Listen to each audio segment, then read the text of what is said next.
Nursing समुदाय की मांगों को लेकर AIRNF की हुंकार। Jammu all India registered nurses federation AIRNF की जम्मू कश्मीर केंद्र शासित प्रदेश समिति ने आज एक महत्वपूर्ण प्रेस कॉन्फ्रेंस आयोजित कर नर्सिंग समुदाय की लंबे समय से लंबित मांगों को पुरजोर तरीके से उठाया।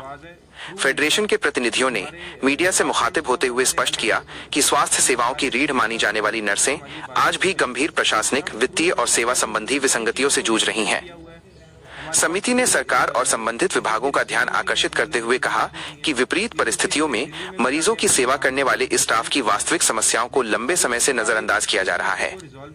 फेडरेशन ने चेतावनी भरे लहजे में कहा कि यदि इन लंबित मुद्दों का जल्द समाधान नहीं किया गया तो ये न केवल नर्सिंग स्टाफ के मनोबल को प्रभावित करेगा बल्कि स्वास्थ्य व्यवस्था पर भी इसका असर पड़ सकता है। प्रेस कॉन्फ्रेंस का मुख्य उद्देश्य सरकार तक नर्सिंग समुदाय की आवाज पहुंचाना और इन जायज मांगों पर तत्काल कार्रवाई सुनिश्चित करना रहा। क्या की वजह से जो जिस पोस्ट पे 6 साल पहले से लगा हुआ है वो उसी पोस्ट पे अभी तक काम कर रहा है। और आप सोच सकते हैं कि एक बंदा अगर 3 साल एक जगह सर्विस कर लेता है, हमारे जो पुराने रूल्स जो कहते हैं कि अगर आप 3 साल आप एक जगह पे परमानेंट आपकी एम्प्लॉयमेंट हो जाती है कहीं पे, तो आप एलिजिबल हो, आपकी सेकंड प्रमोशन हो जानी चाहिए। लेकिन हमें 6 साल हो चुके हैं न्यू GMCs में, अभी तक कोई प्रमोशन नहीं हुई है।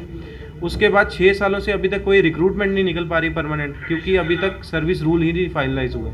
और health and medical education department को कम से कम उन्होंने 10 से 12 कमेटीज़ ऐसी बनाई जिसमें वो रूल्स की बात करेंगे।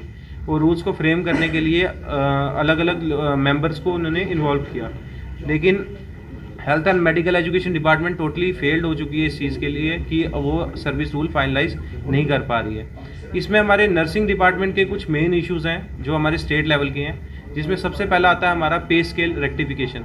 हमारे जो नर्सिंग डिपार्टमेंट है यहाँ पे जो जम्मू कश्मीर का, उसमें जब भी कोई एंट्री पे लेवल, जो भी कोई रिक्रूटमेंट निकलती है उसकी एंट्री पे लेवल है लेवल 4, 25,500 जिसकी बेसिक पे है। लेकिन आप देखिए अगर बाकी यूटीज़ में देखेंगे, आप कंपेयर करेंगे, बाकी यूटीज़ में लेवल 7 मिलता है आपको। आप देख सकते हैं 20,000 का सिर्फ बेसिक पे का डिफरेंस आ रहा है बाकी यूटीज़ और JNK यूटीज़ में।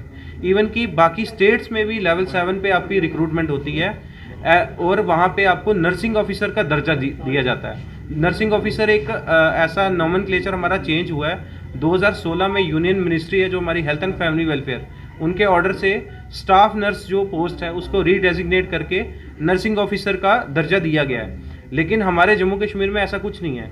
हमारे जम्मू कश्मीर में स्टार्ट होता है लेवल 4 से, जैसे जूनियर स्टाफ नर्स लेवल 4 पे, फिर लेवल 6 आता है नर्सिंग सीनियर स्टाफ नर्स, फिर नर्सिंग सुपरवाइजर आता है, फिर लास्ट में असिस्टेंट मैटर्न और मैटर्न करके ख़त्म हो जाता है लेवल 7 तक। लेकिन बाहर लेवल 7 से आपका पे ग्रेड स्टार्ट होता है, उसके बाद वो सीनियर नर्सिंग ऑफिसर बनता है, फिर वो असिस्टेंट नर्सिंग सुपरिटेंडेंट बनता है, फिर डिप्टी नर्सिंग सुपरिटेंडेंट बनता है, फिर नर्सिंग सुपरिटेंडेंट बनता है और chief nursing officer last post होती है जो लेवल 12 तक जाती है।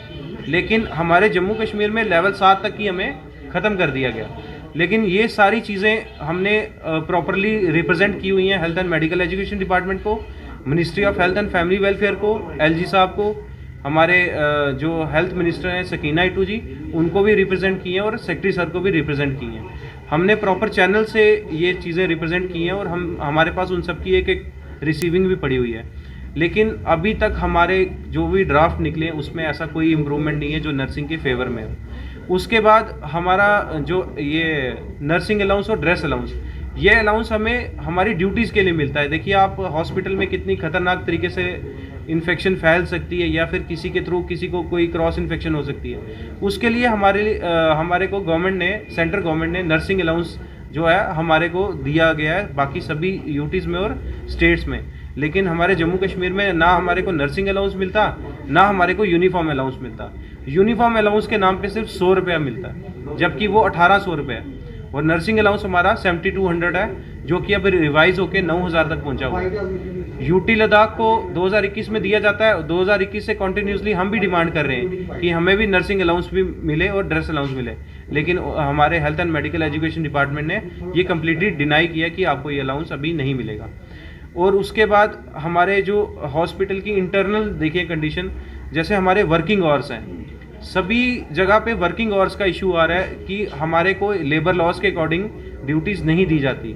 हमारे को महीने में बोलते हैं 30 के 30 दिन आप ड्यूटी करो, जबकि सेंटर ने अप्रूव किया आपने 40 दिन, हफ्ते में 40 घंटे एक 40 आवर्स इन अ वीक आपने ड्यूटी करनी है और आपकी 160 घंटे की ड्यूटी होनी चाहिए महीने में, जिसमें आपको 8 छुट्टियां मिलेंगी। जो भी नर्सिंग ऑफिसर है, जो भी नर्सिंग ऑफिसर की पोस्ट पे काम करता है, जो शिफ्ट ड्यूटीज़ करता है, जैसे कि मॉर्निंग, वेट और नाइट, ये 3 शिफ्ट ड्यूटीज़ होती हैं, तो वो उनको बोला गया कि 160 घंटे की ड्यूटी करनी है। लेकिन आप देख सकते हैं कोई कोई जीएमसी ऐसे हैं, जैसे कि जम्मू जीएमसी है, यहाँ पे उनको 15 दिन की नाइट करवाई जाती है, फिर एक छुट्टी देते हैं, वो भी नाइट ऑफ, और उसके बाद 15 दिन बोलते हैं आप मॉर्निंग पे आ जाओ, 15 दिन बोलते हैं वेट पे आ जाओ। ये चीज़ बहुत ज़्यादा गलत है। आप लेबर लॉज को वायलेट कर रहे हैं। आप जो मिनिस्ट्री के लॉज हैं, जिस पे ministry of health and family welfare ने खुद बोला हुआ है कि ईच नर्सिंग स्टाफ और या फिर nursing officer will perform only 40 hours in a week duty, ठीक है। लेकिन यहाँ पे बहुत एक्सेसिव ड्यूटी करवाई जा रही है, जिसकी वजह से उनकी मेंटल हेल्थ और फिजिकल हेल्थ दोनों चीज़ें खराब हो रही हैं।